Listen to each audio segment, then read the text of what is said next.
નમસ્કાર મિત્રો, જાગૃતિ કિચનમાં આપનું હાર્દિક સ્વાગત છે। મેં આજે બનાવી છે સેન્ડવિચ। જે આપણી પાસે સેન્ડવિચ ટોસ્ટર ના હોય તો પણ આપણે સરસ રીતે ક્રિસ્પી બને છે। તેના માટે મેં 3 બટાકા લીધા છે, તેને બાફી નાખવાના। હવે તેને વઘાર કરવા માટે 2 નાની ચમચી મેં તેલ લીધું, અડધી વાટકી જીરું નાખ્યું છે, એમાં 5 ચમચી આપણે હિંગ નાખીશું, એમાં 5 ચમેલ મીઠા લીમડાના પાન ઝીણા સમારીને નાખ્યા છે, 2 મરચાં સમારી નાખ્યા છે, 2 નાની ડુંગળી લીધેલી એ પણ ઝીણી સમારી દીધી છે। હવે તેને બધું બરાબર મિક્સ કરી નાખીશું। હવે તેમાં અડધી ચમચી હળદર, અડધી ચમચી જેવું ધાણા જીરું પાવડર અને સ્વાદ મુજબ મીઠું લઈશું, એને પણ સરસ રીતે મિક્સ કરી નાખીશું। ડુંગળી ચડી ગઈ છે તો એમાં જે બાફેલા બટાકા હતા તે પણ નાખી દીધા અને મિક્સ કરી અને તેમાં આપણે ચાટ મસાલો નાખીશું કે એનો ટેસ્ટ સરસ લાગે।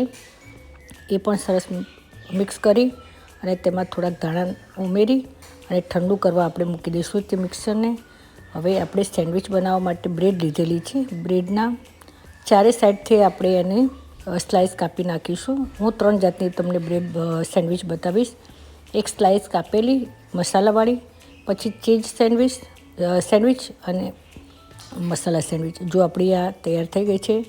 હવે ધાણાની ચટણી હતી ને એમાં તમે થોડી રતલામી સેવ નાખી હતી અને મિક્સરમાં ક્રશ કરી નાખેલું કે ટેસ્ટ સારું લાગે। આ લસણની ચટણી લગાવું છું કે તીખાશ માટે। પછી આપણે આ મીઠો ને તીખો જે કેચઅપ આવે છે એ પણ મેં સ્પ્રેડ કરી નાખ્યો છે। હવે જે ઠંડુ કરેલું હતું આપણું બટાકાનું મિશ્રણ તે આવી રીતે લગાવી અને આવી રીતે દબાવી અને સેન્ડવિચ આપણી જે નોનસ્ટિક તવી છે તેમાં મેં થોડુંક તેલ લગાવી દીધું હતું, તે મૂકી દીધી અને ઉપરથી પણ થોડુંક આપણે તેલ લગાવી દઈશું। હવે જો એને એક સાઈડથી આપણે જો આ રીતે કરી નાખ્યું ને સરસ ક્રિસ્પી બને છે આ રીતે। બીજી સેન્ડવિચ છે જેને મેં સ્લાઇસ કાપી નથી સાઈડમાંથી, તેની ઉપર પણ ગ્રીન ચટણી, લસણની ચટણી, ટોમેટો કેચઅપ સ્પ્રેડ કર્યું છે, એની ઉપર બટાકાનું મિશ્રણ લગાવી અને ચીઝ મેં ગ્રેટેડ કરી નાખ્યું છે।